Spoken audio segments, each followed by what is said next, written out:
É Senhor Jesus, meus irmãos, passando aqui nessa tarde ou fim de tarde para poder deixar uma palavra para os irmãos, a qual se encontra necessitado de uma palavra do Senhor, a qual se encontra também debaixo, de um jugo muito pesado deste mundo.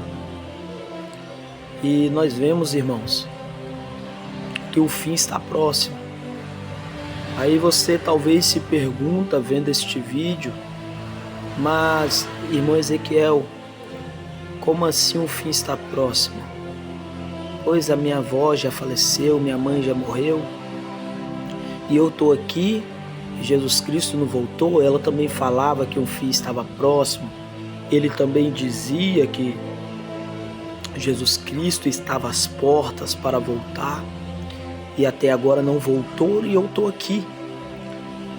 Só que eu tenho para falar para você, meus irmãos, que o tempo que se passa celestial, a cronologia de Deus, não é igual à cronologia terrestre, não é igual à cronologia humana, nem se compara com a cronologia deste mundo. A palavra do Senhor vai dizer que 1000 anos para Deus é como se fosse um dia. Lógico que é uma suposição, uma preposição que é como que eu posso falar, um tipo de metáfora ali que Davi ele estipula esse dito, mas sabemos que para Deus um milênio é um dia, mas podemos assim, na dedução dele, ele especulou isso, porque Deus é sublime, ele queria mostrar a grandiosidade, a granditude de Deus, a plenitude de Deus. Ali, salmista, ele está falando que Deus ele é grande, ele é imenso, ele é imensurável, ele é poderoso. Então ele faz essa metáfora, essa analogia de metáforas para poder falar que Deus ele é grande e que o nosso tempo como ser humano não é igual ao tempo e a cronologia de Deus. Então nós vemos, irmãos, que o tempo ele se passa, as oportunidades para a nossa vida, ela vem e vão, e nós não podemos perder a oportunidade que estamos tendo hoje. Talvez você aqui vendo este vídeo, a qual humildemente eu venho aqui gravar para vocês, falando da palavra do Senhor, no canal Profetas Menores, a qual eu sou o criador, graças a Deus. Eu venho falar para vocês, irmãos, endireitai as tuas veredas, porque virá irmãos, que não somos dignos nem de desatar a sandália de teus pés. Sim, isso é uma palavra do nosso profeta João Batista, um homem abençoado por Deus. E eu repito essa palavra para vocês nesta noite. E eu venho deixar um versículo para os irmãos. Quem tiver Bíblia, quiser acompanhar por aí mesmo. Creio que o mesmo horário que estou gravando este vídeo não é o mesmo horário que você estará vendo ele. Mas se quiser acompanhar biblicamente, pode acompanhar. Eu vou te dar uma pausa de 1 segundo ou 1 minuto, 1 segundo é muito pouco, mas 1 minuto para você achar o texto aí. Amém?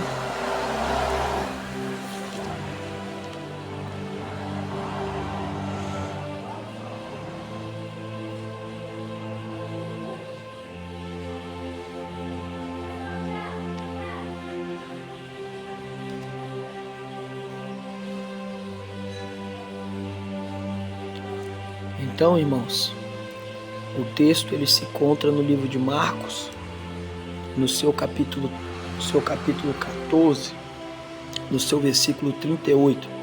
Evangelho de Marcos, um dos evangelhos sinóticos da Bíblia, que narra e conta os fatos e a história de Cristo.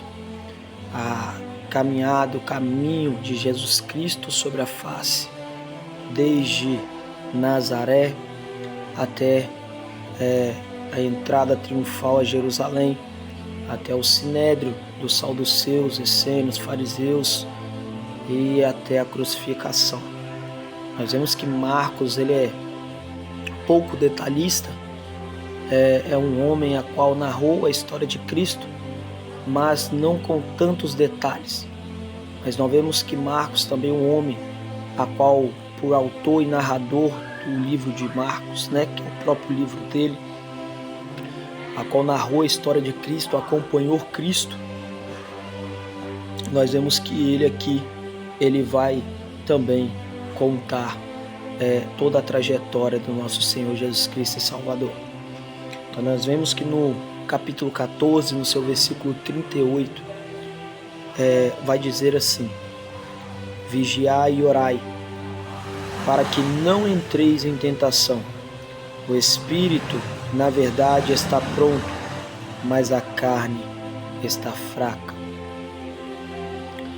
Aqui, irmãos, Jesus Cristo ele está indo ao Getsemane.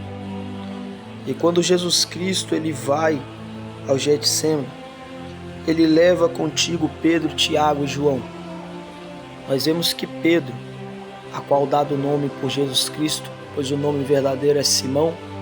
Pedro vem de Petros, que no grego quer dizer pedra. Nós vemos que também segue ele Tiago, né? Tiago e João, os irmãos trovão, né? A qual assim o povo chamava eles. Então nós vemos que eles são chamados por Jesus, convidados a poder ir com Jesus até o Getsemane. Jesus faz um convite a eles, eles não se oferecem, mas Jesus faz um convite a eles para que ele vá com eles lá. Hoje aqui não é diferente, meus irmãos. Jesus te faz um convite para que você possa hoje, aflito, abatido, entrar dentro do teu quarto, pedir a Ele, orar a Ele, para que Ele possa lhe conceder fôlego de vida novamente, vigor. Nós vemos aqui então que eles vão ao Getsemane, Jesus Cristo vai, se afasta e manda que eles fiquem vigiando. Mas nós vemos que quando Jesus ele pede para que eles fiquem vigiando, e Jesus vai até o Pai com muita dor, como uma mulher com dor de parto, sentindo já toda a dor daqueles dias vindouro, a qual a ovelha muda seria levada, ou o cordeiro mudo, seria levado ao matador. Então nós vemos que Jesus Cristo ele vai até o Pai, e lá ele exclama para o Pai orando, Abba, que no aramaico quer dizer Pai. Abba, se for possível, passa esse cálice de mim. Nós vemos que Jesus Cristo ele sentindo a dor da agonia. Você vai falar, mas como assim, irmão Ezequiel? Você quer dizer que Jesus Cristo ele queria passar o cálice para que nós não pudéssemos ser salvos pela dor da aflição que ele estava sentindo? Jesus Cristo ele estava então, irmão Ezequiel, colocando o lado humano dele na frente. Não. Totalmente equívoco. Jesus Cristo ele estava querendo passar mais tempo com o povo.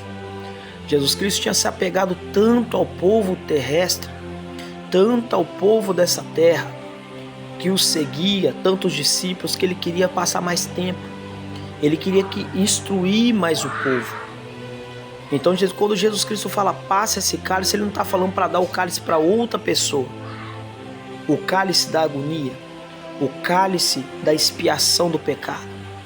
Ele estava falando bem assim, Pai, se for possível, abrevia mais aquele tempo, abrevia mais um pouquinho aqueles dias. E ele recebe silêncio de Deus. Jesus Cristo então volta até os discípulos. E ele voltando até os discípulos encontra eles adormecidos, pois não aguentaram na vigília da noite ficarem vigiando ou orando acordados. O erro dos discípulos aqui é que eles estavam preparados espiritualmente, por ver todos os milagres de Jesus Cristo, por ver tudo que Jesus Cristo tinha feito. Em coragem de espírito eles estavam aptos, preparados, porque senão eles não tinham ido com Jesus Cristo naquela noite. Eles não teriam tanto ânimo de ir com Jesus. Então nós vemos que eles estavam preparados, o espírito estava preparado, mas a carne estava fraca. E Jesus Cristo ele retorna mais 2 vezes com as mesmas perguntas, só que o Pai mantém silêncio. E Jesus Cristo olha e fala: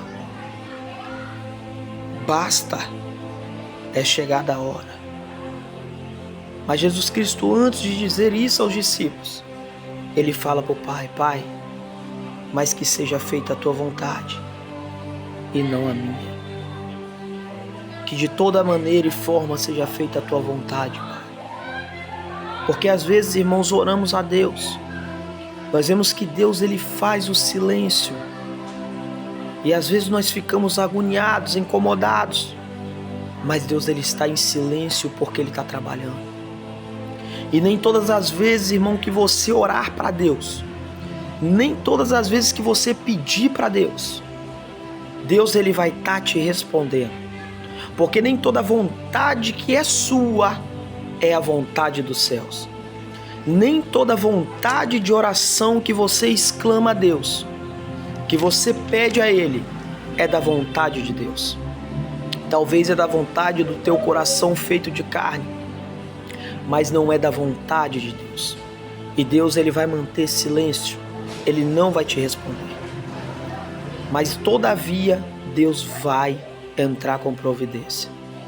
Nós vemos aqui então que os discípulos eles adormecem. Hoje muitas das vezes estamos com o espírito preparado para fazer a obra, mas no meio do caminho perecemos porque a carne é fraca, as concupiscências da carne, o impregnamento neste mundo de coisas vãs, coisas que não vai edificar a obra de Deus, não vai nos edificar espiritualmente, nós estamos praticando aí. Eu te convido hoje a largar esses hábitos, seja fumar, seja se prostituir, seja beber bebida alcoólica, para que você possa se fortalecer espiritualmente, se fortalecer na graça e no Espírito, assim como o apóstolo Paulo fala, para que você possa compreender o trabalhar e o agir de Deus e saber que nem tudo que você quer é a vontade do Deus Altíssimo, nem tudo que você pede em oração que acaba se tornando uma oração errada, porque você quer pedir coisas que vêm do teu coração, coisas que vai te edificar fisicamente, mas você não quer seguir a vontade de Deus. Talvez tirar o seu parente do leito não é a vontade de Deus porque ele não aceitou Jesus ainda. Talvez tirar você da situação difícil não é da vontade de Deus porque você não aceitou Ele ainda. Será da vontade de Deus quando você começar a fazer algo para te edificar, para poder te tratar, para poder te restituir na cláusula da vida que você necessita e pela provação que você está passando.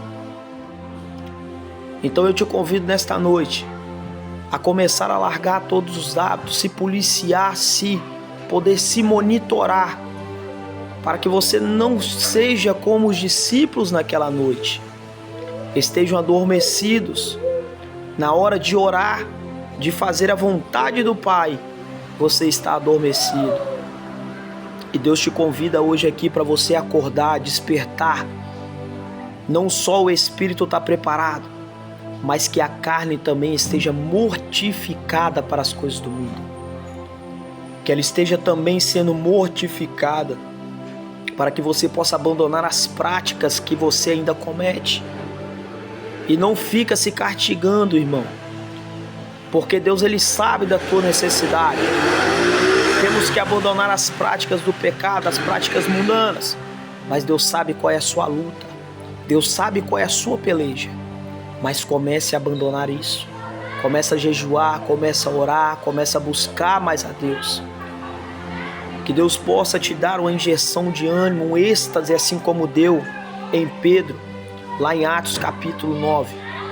para que você possa abrir os seus olhos para o mundo espiritual e Ele possa te reedificar em vida e Ele possa te ajudar a largar essas práticas.